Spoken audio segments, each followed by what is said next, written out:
Test, test, test. 1, 2, 3, 4, 5, 6, 7, 8. Test, test, test. 1, 2, 3, 1, 2, 3. Test. You need a traveling circus set? Yeah. How are you? Yeah, we are. I've seen you a lot. I know. It's very different. Every time you come in, there's A little something different. Yeah, see the fireplace. Oh, is that the new? What's the? Oh, it's the. What's that? They said there's a whole bunch of new.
No, Mr. President. Thank you very much. You know this gentleman, one of the truly great legends of our time, my book. Before we begin, I'd like to say a few words about the shooting at Fort Stewart in Georgia. As you know, 5 people were seriously wounded and 2 very, very seriously hurt around 11 o'clock this morning. The shooter is now in custody, and the Army Criminal Investigation Division is on site to ensure that the perpetrator of this atrocity, which is exactly what it is, will be prosecuted to the fullest extent of the law. The entire nation is praying for the victims and their families, and hopefully they'll fully recover, and we can put this chapter behind, but we're not going to forget what happened. We're going to take very good care of this person that did this horrible person. This afternoon, we're pleased to welcome to the White House one of the great and most esteemed business leaders and geniuses and innovators anywhere in the world, Apple CEO Tim Cook. It's an amazing job. Thanks as well to Secretary of the Treasury Scott Bessent and Secretary of Commerce Howard Lutnick for being here, wherever you may be. Oh, there you are. Hello, fellas. I missed you. Today, Apple is announcing that it will invest $600 billion, that's with a B, in the United States over the next 4 years. That's $100 billion more than they were originally going to invest. And this is the largest investment Apple has ever made in America and anywhere else. And it's just an honor to have you. As you know, Apple's been an investor in other countries a little bit. I won't say which ones, but a couple. And they're coming They're coming home. $600 billion. It's the biggest there is. The company is also unveiling its ambitious new American manufacturing program, which will bring factories and assembly lines across our country all roaring to life. Areas that were not doing so well are doing very well. We have about $17 trillion coming into the United States, which is more than ever before. That's never even come close. There's never been anything like it. Even you, that's even a lot of money for you. But we have commitments of more than $17 trillion. That was as of a couple of weeks ago. These investments will directly create more than 20,000 brand new American jobs and many thousands more at the Apple suppliers like Corning, Broadcom, Texas Instruments, and Samsung, who all deal in that world. As part of this historic commitment, Apple will massively increase spending on its domestic supply chain for the iPhone and will build the largest and most sophisticated smart glass production line in the world in Harrodsburg, Kentucky, which is a great, actually, I did very well there. I like it because I see I did very well there. I did very well in Kentucky, but it's a great place. You're going to be very happy. I thought maybe while we're up, I'll interrupt my own speech by you might show them a little bit about the product that you're going to be doing in Kentucky, Tim. Absolutely. Do you mind if I step up? Yes, here? please. This bottom was made here in the U.S., California. And this glass comes off the Corning line. It's engraved for President Trump. It's a unique unit of one. It was designed by a U.S. Marine Corps corporal, a former one, that works at Apple now. That's good. He's done well. Designed it for you. And the base comes from Utah and is 24 karat gold. And it sits, I'll take the liberty of setting it up. Wow.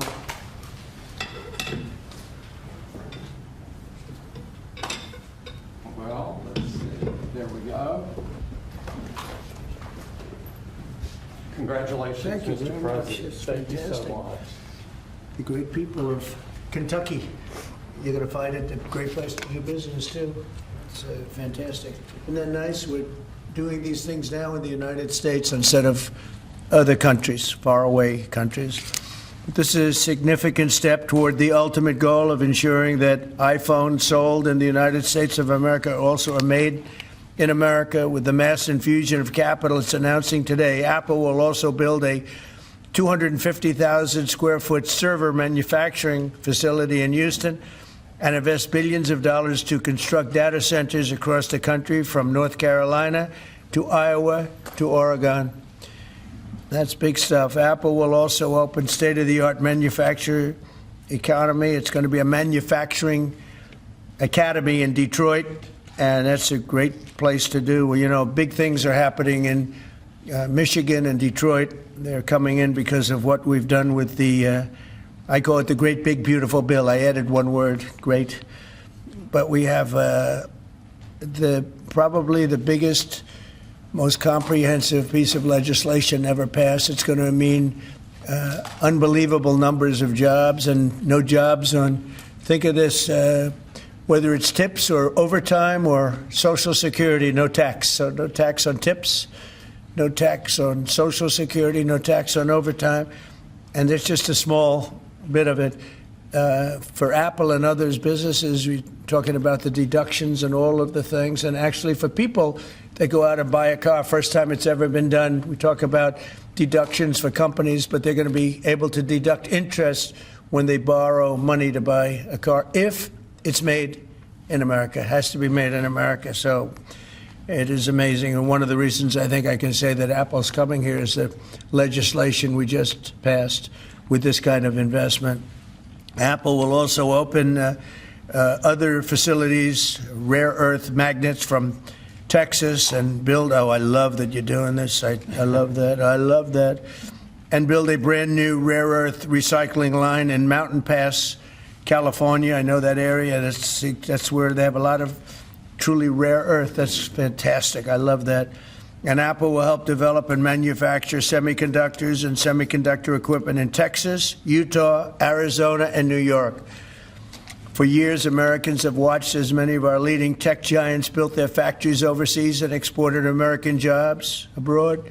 But under the Trump administration, we're doing everything possible to make this the best place on earth to build a factory or grow businesses. I'm allowing them to build electric producing plants with their factory, because otherwise they'd have to hook into the grid. And I think it's one of the biggest things we've done, where you can build, Tim, your own electricity. You become your own electric manufacturer, and that goes along with the plant. So you become a utility. So congratulations, now you're in the utility. I hope they don't value your company based on utility, but that's okay. You're going to be making your own electricity, and as you probably know, for much of this and many of the things that we're doing, especially the AI, they would need actually double the electricity that the country now produces for everything. So it's massive electric, and they're going to be able to make their own, and they're getting very fast approvals. Lee Zeldin is doing a fantastic job, including with a 100% expensing on the One Big Beautiful Bill. In return, we're asking our businesses to invest in America, and they're coming in at levels that we've never seen before. So I don't know when it shows up, but there are a lot of factories and a lot of plants that are either under construction or soon will be starting construction. So can't tell you exactly when, but I want to be around in about a year from now and 2 years from now, because we're going to see an explosion, I think, like this country has never seen before. Never. Today's announcement is one of the largest commitments in what has become among the greatest investment booms in our nation's history, and we've got the hottest country anywhere in the world. You know, I told you the story that, and Tim, I'll tell you, but I went to the Middle East, and I was with Qatar, I was with UAE and the King of Saudi Arabia, all great leaders. And then I went to NATO and saw many great leaders, and we just finished that about 4 weeks ago. Virtually everyone said, in effect, that we were a dead country 1 year ago. America, this was a dead country. We were dying, we were dead. And now you've got the hottest country anywhere in the world. This would have never happened except for certain people. Thank you very much. I appreciate it. NVIDIA is investing $500 billion to go along with Apple's $600 billion. $600 billion. Micron, great company, is investing $200 billion. IBM is investing more than $150 billion. SoftBank is investing substantially more than $100 billion. TSMC is investing $200 billion. Johnson & Johnson, $55 billion. Merck, Stellantis, and General Motors are putting many, many billions in. They haven't determined the final number. And many other countries are investing tens of billions of dollars, and I'm not going to give you the whole list because the list is too long to read. But it's hundreds of billions and even trillions. I mean, it's trillions of dollars that's being invested right now. Last week, it was announced that our economy grew at 3% in the second quarter, and consumer confidence is surging. Blue-collar wages are rising rapidly. Costs are way down. You know, I listen to these horrendous frauds on CNN and various other fake news networks, and they say costs are up. No, costs are down. Gasoline is down. It's going to soon, I believe, be less than $2 a gallon. It's around $2.40 right now, many places, other than California, where they tax you out of business, but and a couple of others. But gasoline is way down. The price of groceries are down. How about eggs? When I first came here, my first week, the press hit me very hard on eggs. Eggs had quadrupled or something. I said, I didn't know about it. Give me a chance. I've just been here for 4 days. Well, eggs are down. Everything's down. Price is down. The only thing that's up is stock prices. That's really up, and that's through the roof. The stock market has been hitting all-time records, all-time highs. Last week, it was announced that our economy grew at levels that we haven't seen in a long time, but the real levels of growth are going to be judged in a year from now when you start seeing some of these incredible plants, because we have car plants opening. They're coming in from Canada, from Mexico, and from all over the world. And they're coming in because they like the way the election worked out, but they also like the fact that they don't want to pay tariffs. And the tariffs I think we're taking in hundreds of billions of dollars in tariffs. I won't be so specific other than to say, because we don't even know what the final number is. We just made a deal, as you know, with the EU where they're paying hundreds of billions of dollars, Japan paying hundreds of billions of dollars, and numerous other countries paying hundreds of billions of dollars. And we're not even completed there. And as you know, they found $25 billion 3 weeks ago. They said, we have a surplus of $25 billion. And they said, where did this come from? I said, check the tariffs. And they checked. They said, you're right, that's where it came from. And we've really just started. This is just in its infancy. So we have a great country. We have a country that is going to be very rich. It's a country that we're very proud of, but it's going to be very rich. And it's companies like Apple, they're coming home. They're all coming home. And we want them to come home. They have to come home. We're going to treat them really well. We're going to be putting a very large tariff on chips and semiconductors. But the good news for companies like Apple is if you're building in the United States or have committed to build, without question committed to build in the United States, there will be no charge. In other words, we're not going to be charging. So a lot of countries, a lot of companies are leaving various other places and they're coming to the United States. So in other words, we'll be putting a tariff on of approximately 100% on chips and semiconductors. But if you're building in the United States of America, there's no charge, even though you're building and you're not producing yet in terms of the big numbers of jobs and all of the things that you're building. If you're building, there will be no charge. So I just want everyone to know that. And I didn't even tell you that inside. We discussed the concept, but I didn't. So it's a big factor. So 100% tariff on all chips and semiconductors coming into the United States. But if you've made a commitment to build, or if you're in the process of building, as many are, there is no tariff. Okay? If for some reason you say you're building and you don't build, then we go back and we add it up, it accumulates, and we charge you at a later date. You have to pay, and that's a guarantee. So that's a big statement, and I think the chip companies are all coming back home. They're all coming back. You know, we started with Intel, and gradually Intel was just taken over the coals. They were taken to the cleaners, frankly, and moved to other places, in particular Taiwan. But I think a lot of those companies are coming back, and they're coming back very rapidly. So that's a big statement. 100% tariff. I want to thank you very much. Tim, would you like to say a few words about your company, please? Good afternoon, everyone. Mr. President, thank you very much for having me here today. You've been a great advocate for American innovation and manufacturing. I'm grateful for your leadership and your commitment. That's a commitment we share at Apple because American innovation is central to everything we do. Our products are designed here, we're hiring and growing here, and we support 450,000 jobs with thousands of suppliers and partners in all 50 states. Earlier this year, we made our largest ever spending commitment, $500 billion to the U.S. over the next 4 years.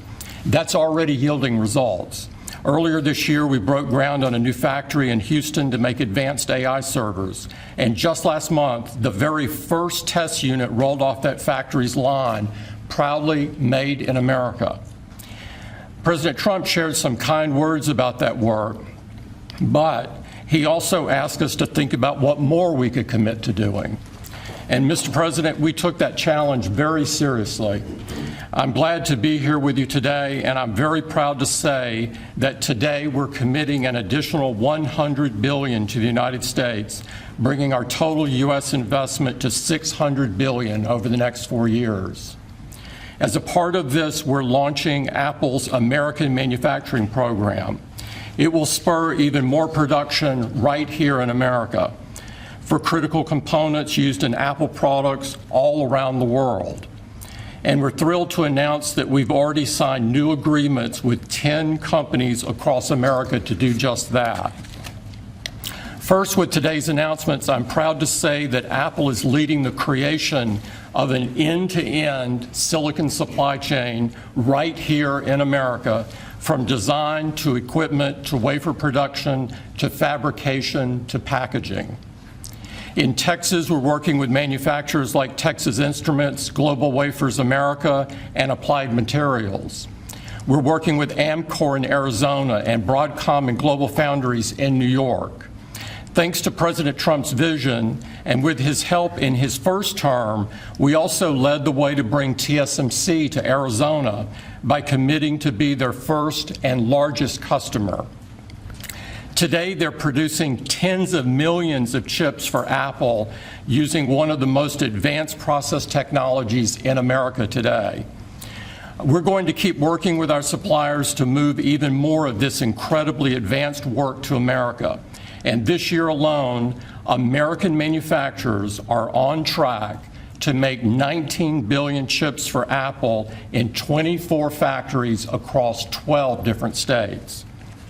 Second, we're committed to buying American-made advanced rare earth magnets developed by MP Materials, which will become part of Apple's devices shipped around the world. MP is the only fully integrated rare earth producer in the United States, and with this partnership, they'll be significantly expanding their flagship facility in Fort Worth, Texas. We're also thrilled to work together on a cutting-edge rare earth recycling line in Mountain Pass, California. And third, in Kentucky, we've worked with our partners at Corning to build the world's largest and most advanced smartphone glass production line. And I'm pleased to announce that very soon, this is for the first time ever, every single new iPhone and every single new Apple Watch sold anywhere in the world will contain cover glass made in Kentucky. In addition to the American manufacturing program, we're also significantly growing our investments in AI, including expanding data center capacity in North Carolina, in Nevada, in Iowa, in Arizona, and Oregon. So we're going to keep making investments right here in America. We're going to keep hiring in America. And we're going to keep building technologies at the heart of our products right here in America, because we're a proud American company and we believe deeply in the promise of this great nation. Thank you all, and thank you, President Trump, for putting American innovation and American jobs front and center. Thank you, sir. Great honor. Thank you. Very much. Thank you. Appreciate it. What a job he's done. What a job. Incredible. I want to thank you very much, and thank you, JD, for helping along. Good job. Really good job. Any questions, please? Mr. President, you Yes. promised on the campaign trail to bring forth a manufacturing renaissance. You just mentioned $17 trillion in your first 7 months or so. Can you talk about how an investment like this, all the other ones that you laid out, will positively impact the millions of Americans that trusted you with their vote? Thank you very much. It changes our country. I mean, our country is a very different country than it was 6 months ago. And people like Tim are coming. We had Micron in yesterday. We had all of the big, great companies that you read about, you don't know about, but you read about. Many of them were making products outside of our country. Foolishly, we lost them. If we had the right person sitting in that seat, that would have never happened 20 and 30 years ago. When you look at the chip business, it would have never left our shores. We had 100% of chips originally, and then we slowly got taken down to nothing.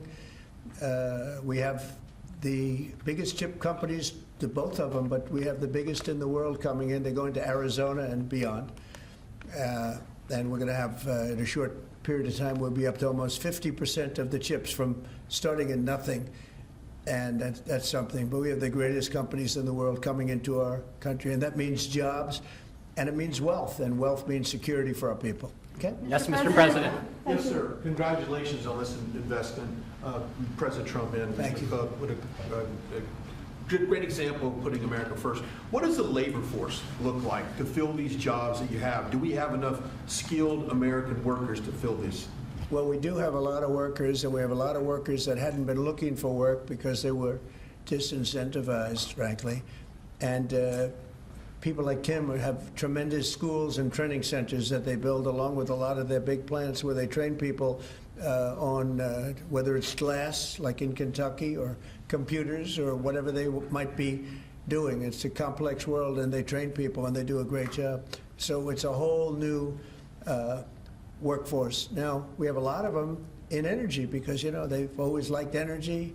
As you know, coal has opened up and opened up big. We brought it back and brought it back in a very large way. You know, China's right now building 58 coal-fired plants, 58 big ones. And here we were saying we don't take coal. We have more coal than anybody else in the world. We have more oil and gas than anybody else in the world. But we have tremendous energy jobs, and the energy, as you know, we're booming with energy.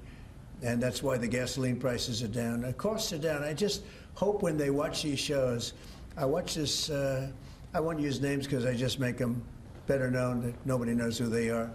But I watch this group of people on CNN and MSDNC too, the same thing, where they say, well, costs have gone up. Costs haven't gone up, they've gone down.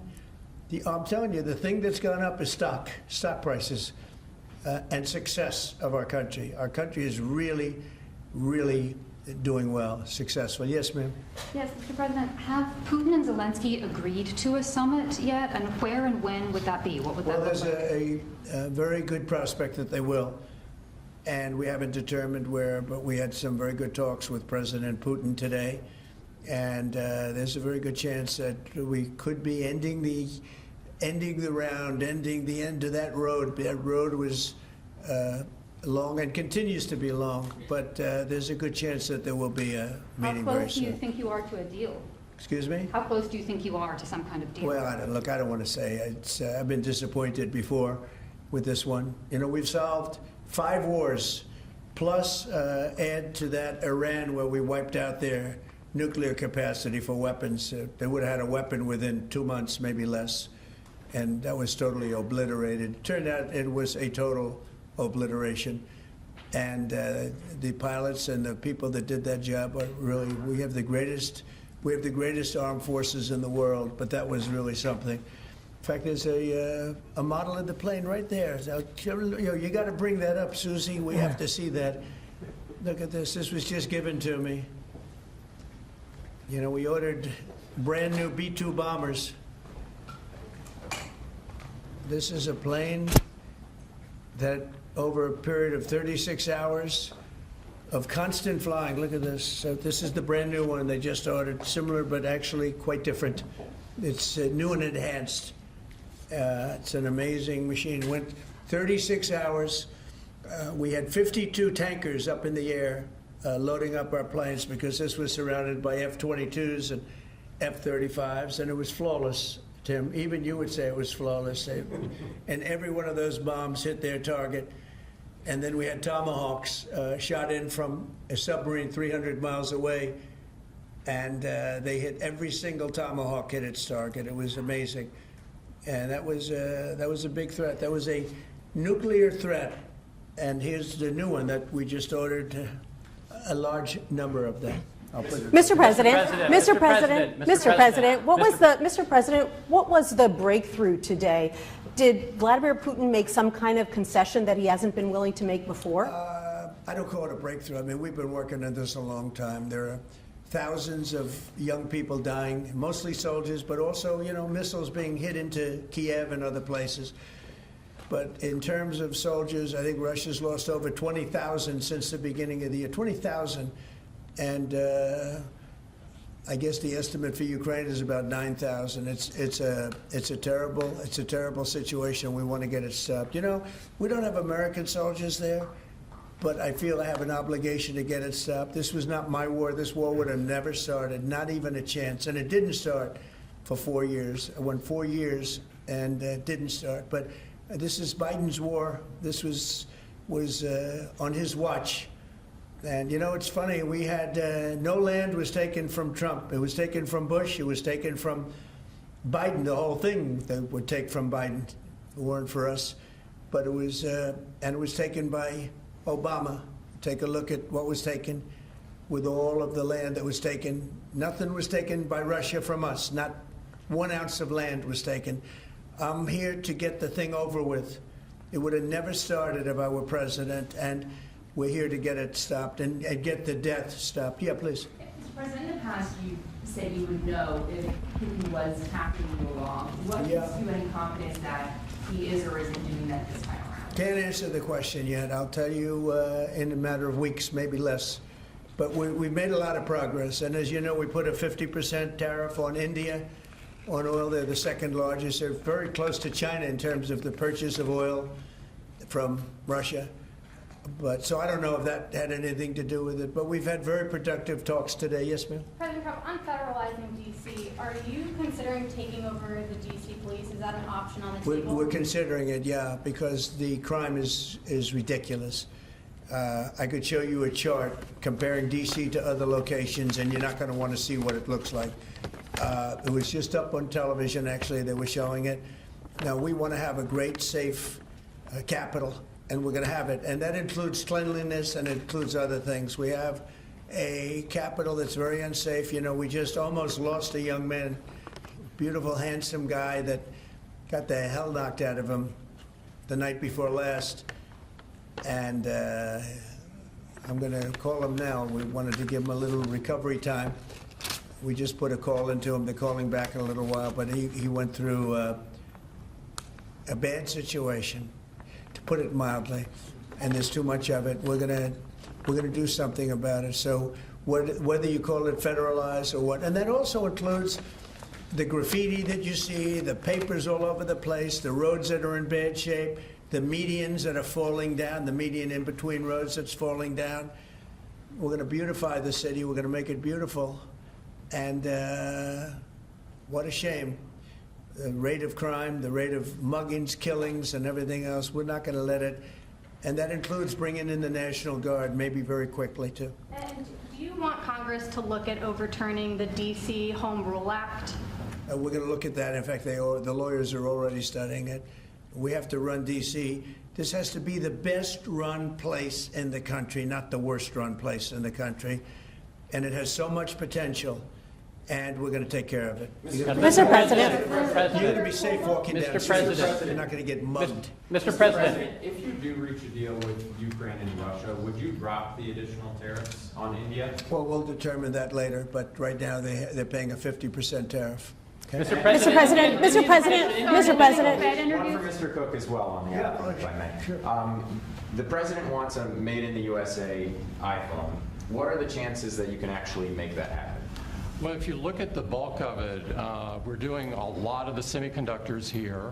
We're doing the glass here. We're doing the Face ID module here. And so there's a ton of it. And we're doing these for products sold elsewhere in the world.